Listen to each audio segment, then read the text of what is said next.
दोस्तों ABC coaching YouTube channel में आप सभी का स्वागत है। आशा है कि आप अपने बोर्ड एग्जाम की तैयारी अच्छे से कर रहे होंगे।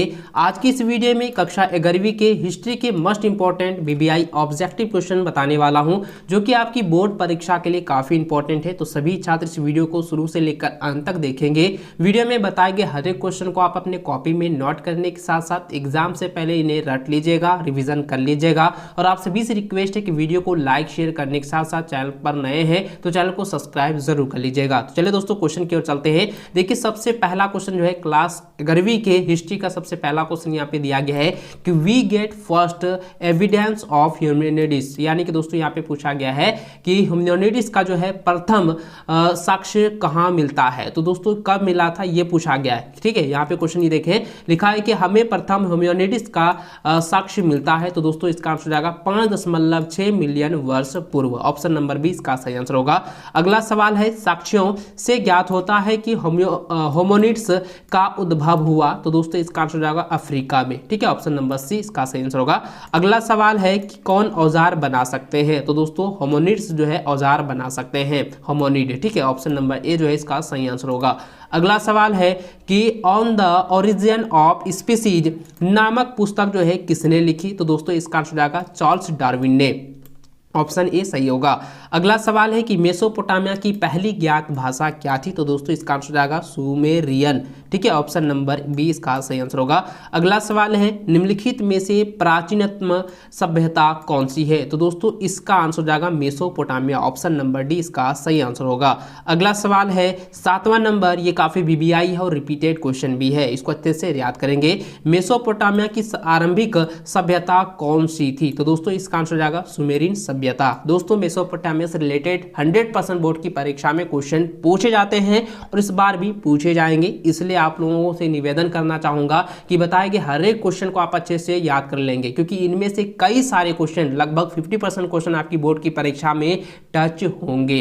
अगला सवाल देखिए, लिखा है कि मेसोपोटामिया की सभ्यता किस नदी के किनारे जो है विकसित हुई। तो दोस्तों 8वां नंबर का आंसर जाएगा दलजा फरात, क्योंकि इसके बारे में मैंने आपको पहले भी बताया था कि मेसोपोटामिया की जो नदी है वो दलजा फरात के किनारे जो है विकसित हुई थी। ठीक है, ऑप्शन नंबर डी का सही आंसर होगा। अगला सवाल है वह कौन सा प्राचीन साम्राज्य था या सम्राट था जो कि 3 महादेशों में फैला हुआ था। तो दोस्तों यहाँ पे ये पूछा गया है कि प्राचीन साम्राज्य जो कि 3 महादेशों में फैला हुआ था उसका जो नाम है वो है रोम साम्राज्य। ठीक है, ऑप्शन नंबर ए जो है इसका सही आंसर होगा।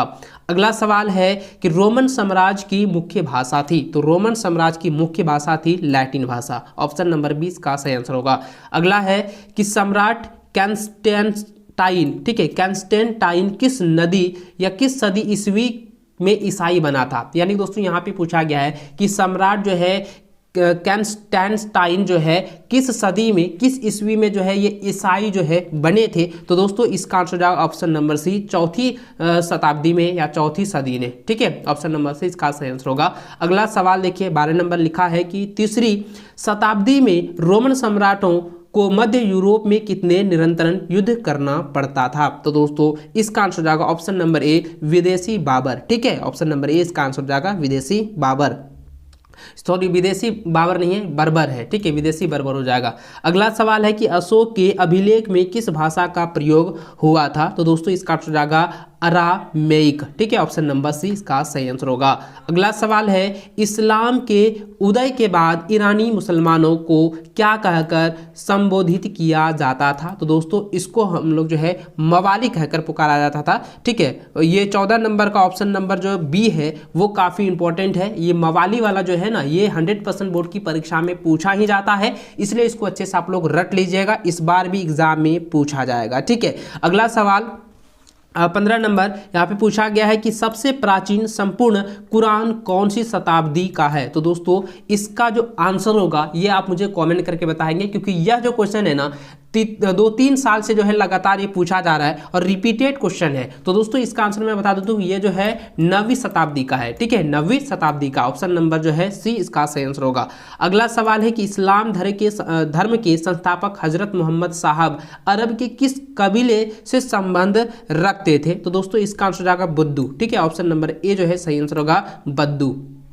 अगला सवाल कि यथावर का अर्थ है, तो यथावर का जो अर्थ होता है आपको यहाँ पे पूछा गया है कि ये जो नोमैडिक जो शब्द है उसका अर्थ क्या होता है। तो बच्चों मैं आपको बता दूं कि 17 नंबर का जो ऑप्शन होगा वो ऑप्शन नंबर जो है ए हो जाएगा, घुमक्कड़। ठीक है, यानी कि नोमैडिक का जो अर्थ होता है यानी कि यथावर का जो अर्थ होता है वो शाब्दिक अर्थ होता है घुमक्कड़, यानी कि जो घूमते रहता है। ठीक है, ऑप्शन नंबर ए जो है इसका सही आंसर होगा।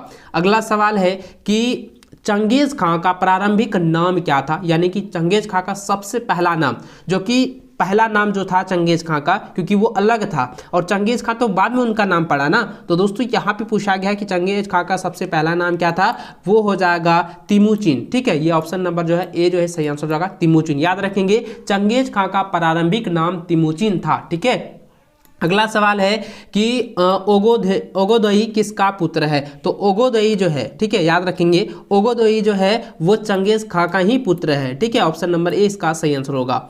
अगला सवाल 20 नंबर यहाँ पे पूछा गया है, क्वेश्चन काफी इंपॉर्टेंट है। पूछा गया है कि मंगोलिया गणराज्य कब बना। तो दोस्तों मंगोलिया गणराज्य जो है वो 1921 ईस्वी में बना था। ठीक है, 1921 ईस्वी में जो है मंगोलिया गणराज्य का स्थापना हुई थी, बना था। तो ऑप्शन नंबर जो है सी इसका सही आंसर होगा। अगला सवाल 21 नंबर कहता है कि सामंतवाद पर सबसे पहले किस इतिहासकार ने काम किया। तो दोस्तों इसका आंसर हो जाएगा mark slog, option number A जो है सही आंसर होगा।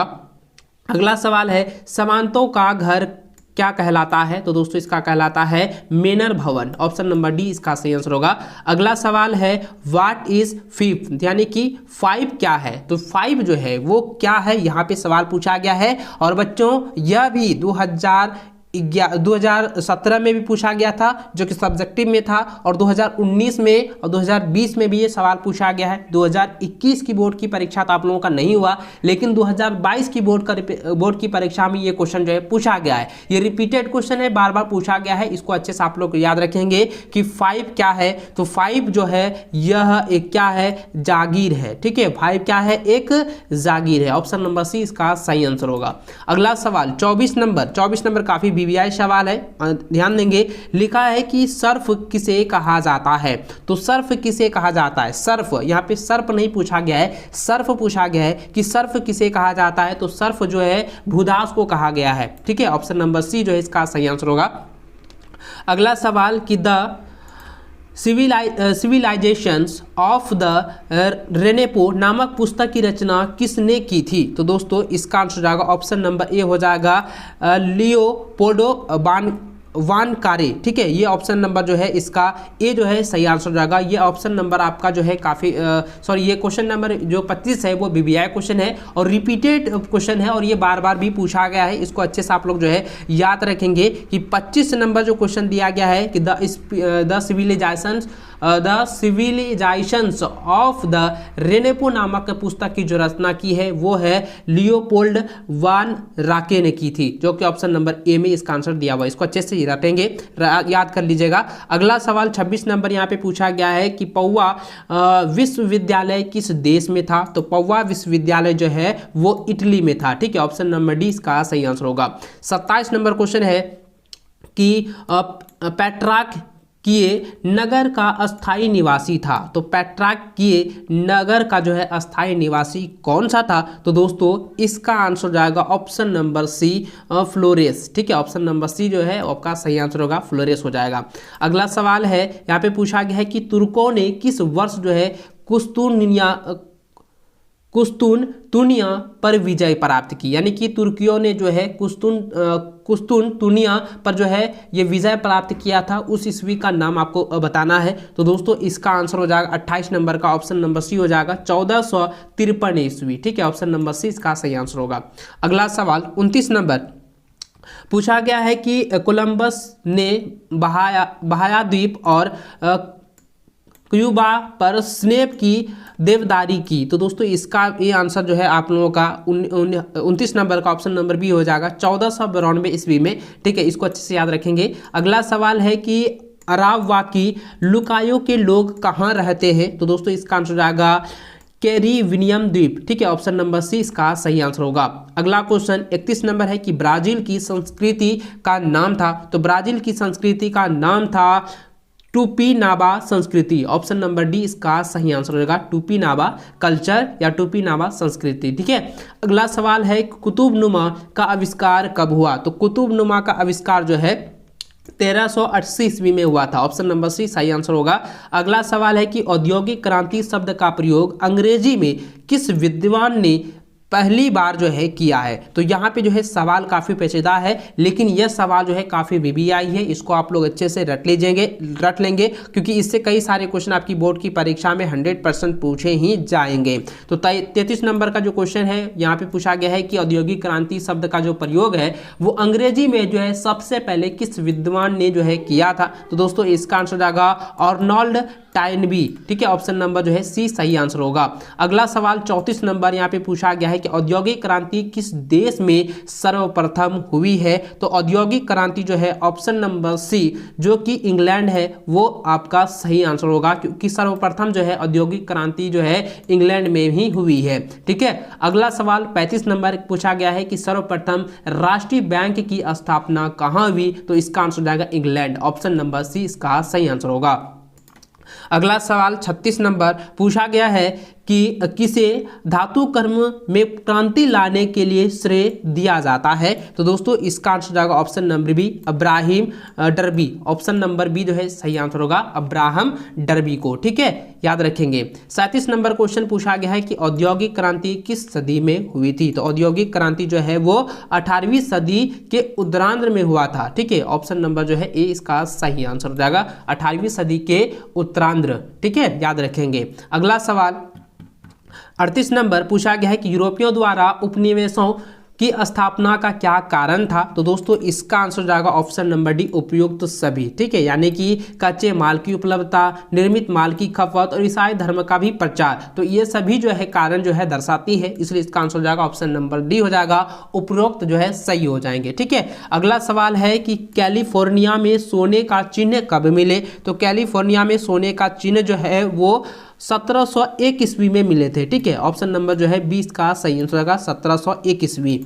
अगला सवाल है कि अमेरिका में किस राष्ट्रपति ने मूल निवासियों को अभागी नस्ल कहा है? तो दोस्तों यह जो क्वेश्चन है काफी बीबीआई है, याद रखेंगे। इसका आंसर जाएगा थॉमस जेफरसन। ठीक है, ऑप्शन नंबर जो है सी इसका आंसर जाएगा जेफरसन, थॉमस जेफरसन। ठीक है, ऑप्शन नंबर सी इसको अच्छे से नोट कर लीजिए। अगला सवाल है 41 नंबर, कहता है कि शराब एवं चीनी के उद्योग अमेरिका में किस उपनिवेश में स्थापित किए गए हैं या हुए हैं? तो दोस्तों इसका आंसर जाएगा मैरीलैंड, ऑप्शन नंबर सी इसका सही आंसर होगा। 42 नंबर क्वेश्चन है कि जापान में किसका शासन था? तो दोस्तों जापान में जो है वो शिकोकू का जो है ये, यानी सिकुका का जो है ये शासन था, ऑप्शन नंबर सी सही आंसर होगा। अगला सवाल है कि मेनेजी पुनर्स्थापना कब हुई? तो मेनेजी का पुनर्स्थापना जो है वो 1867 से लेकर 1868 ईस्वी में हुआ था, ऑप्शन नंबर बी सही आंसर होगा। अगला सवाल 44 नंबर है, कहता है मंजू राजस्व वंश चीन में स्थापित हुआ? तो दोस्तों इसका जो आंसर होगा ये हो जाएगा ऑप्शन नंबर डी 1644 ईस्वी में। ठीक है, याद रखेंगे 1644 ईस्वी। ठीक है, अगला सवाल है कि जापान में पहली बार महिलाओं ने कब मतदान किया? ये काफी बीबीआई क्वेश्चन है, इसको अच्छे से आप लोग रख लीजिएगा। इसका आंसर जाएगा 1946 ईस्वी। ठीक है, याद रखेंगे। महिला ने जो है जापान के महिलाओं ने सबसे पहला जो है मतदान किया था 1946 ईस्वी में। ठीक है, अगला सवाल है कि यूआर नगर कहा था? तो यानी कि यूआर नगर जो है कहाँ था? तो दोस्तों इसका आंसर हो जाएगा ऑप्शन नंबर बी हो जाएगा दक्षिणी मेसोपोटामिया में। ठीक है, देखिए मेसोपोटामिया से रिलेटेड कई बार क्वेश्चन पूछे गए हैं और देखिए कई बार पूछे जा रहे हैं, इसको अच्छे से आप लोग जो है रट लीजिएगा। 47 नंबर क्वेश्चन है कि मेसोपोटामिया कहाँ था? तो मेसोपोटामिया जो है वो कहाँ था? ये इराक में था। ठीक है, ऑप्शन नंबर सी सही आंसर हो जाएगा। अगला सवाल है कि मक्का कहाँ है? तो मक्का जो है वो अरब प्रायद्वीप में है, ऑप्शन नंबर डी सही आंसर होगा। अगला सवाल है कि मंगोलिया कहाँ स्थित है? तो मंगोलिया जो है वह एशिया में स्थित है। ऑप्शन नंबर बी सही आंसर होगा। अगला सवाल है कि लंकाशायर कहाँ स्थित है, तो दोस्तों इसका आंसर जाएगा इंग्लैंड में। ऑप्शन नंबर बी सही आंसर होगा। दोस्तों इस वीडियो में मैंने 50 क्वेश्चन आप लोगों को बताए हैं। इन सभी 50 क्वेश्चन में से आपके 50% क्वेश्चन आपकी बोर्ड की परीक्षा में पूछे जाएंगे, इसलिए आप सभी से निवेदन है कि इस वीडियो को अपने सभी दोस्तों के साथ शेयर कर देना और एग्जाम से पहले इनको अच्छे से रख लीजिएगा। चलिए दोस्तों मिलते हैं नेक्स्ट वीडियो में। इस वीडियो को पूरा देखने के लिए बहुत बहुत धन्यवाद।